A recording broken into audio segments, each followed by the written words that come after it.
তো দেখুন বন্ধুরা, এখনো পর্যন্ত কিন্তু আপনারা যারা ই শ্রম কার্ডটি এখনো পর্যন্ত বানাননি, আপনারা কিন্তু অতি অবশ্যই কিন্তু এই ই শ্রম কার্ডটা বানিয়ে নেবেন।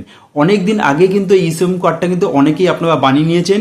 মাঝখানে কিন্তু কিছুদিন সেই সাইটটা বন্ধ ছিল, এখন কিন্তু আবার রিওপেন হয়ে গেছেন। আপনারা কিন্তু চাইলে অবশ্যই কিন্তু এই ই শ্রম কার্ডটা বানিয়ে নেবেন। তার কারণ আপনারা সকলেই জানেন এই মুহূর্তে কিন্তু পশ্চিমবঙ্গে বিজেপি সরকার চলে এসেছে।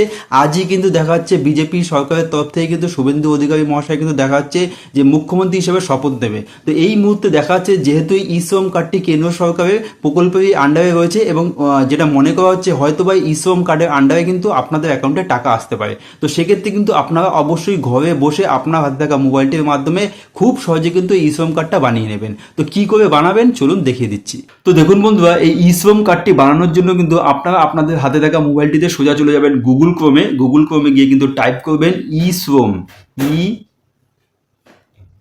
SHRA ই শ্রম। দেখুন এখানে একদম উপরে কিন্তু চলে এসছে ই শ্রম কার্ড, এর উপরে কিন্তু আপনারা ক্লিক করে দেবেন। তো এইখানে দেখতে পাচ্ছেন কিন্তু অফিসিয়ালি গভর্নমেন্টের যে সাইট আছে এখানে দেখতে পাচ্ছেন isrom.gov.in, এইটা কিন্তু চলে এসছে। তো এর উপরে ই শ্রমের উপরে আপনারা ক্লিক করে দেবেন।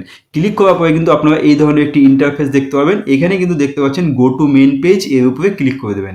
ক্লিক করার পরে একটু স্ক্রল করে নিচে আসবেন। তো এইখানে কিন্তু আপনারা দেখতে পাচ্ছেন এখানে লেখা আছে রেজিস্টার অন ই শ্রম। তো এর উপরে কিন্তু আপনারা ক্লিক করে দেবেন। ক্লিক করার পরে ওয়েট করবেন, এইখানে এরকম ধরনের একটা ইন্টারফেস চলে আসবে। তো এইখানে কিন্তু দেখা যাচ্ছে আপনাদের মোবাইল নাম্বার, আধার কার্ডের সঙ্গে লিঙ্ক করা মোবাইল নাম্বার এবং তার সাথে সাথে ক্যাপচা দিয়ে কিন্তু এখানে আপনি আপনাদের সম্পর্কে আর কিছু বিস্তারিত বিবরণ দিয়ে কিন্তু খুব সহজে ঘরে বসেই কিন্তু আপনি ই শ্রম কার্ডটা বানিয়ে নিতে পারবেন। তো বন্ধুরা, আপনারা যদি এই ই শ্রম কার্ডটা কীভাবে ডিটেলসে দেখতে চান এই ভিডিওটা, যে আপনারা কী করে একদম সহজে বানিয়ে নেবেন, কমেন্ট বক্সে অবশ্যই ডিটেলস লিখে দেবেন। তাহলে কিন্তু আমি ই শ্রম কার্ড সম্পর্কিত ডিটেলস ভিডিও নিয়ে আসবো, যেটা দেখে কিন্তু আপনারা খুব সহজে ঘরে বসেই এই কার্ডটি বানিয়ে নিতে পারবেন। তো বন্ধুরা, ভিডিওটিকে অবশ্যই বেশি বেশি করে শেয়ার করে দেবেন এবং তার সাথে একটি লাইক অবশ্যই দেবেন। আর এই ধরনের যে ভিডিও আছে, ইনফরমেটিভ ভিডিও দেখার জন্য কিন্তু অবশ্যই চ্যানেলটিকে সাবস্ক্রাইব করে রাখবেন। ধন্যবাদ।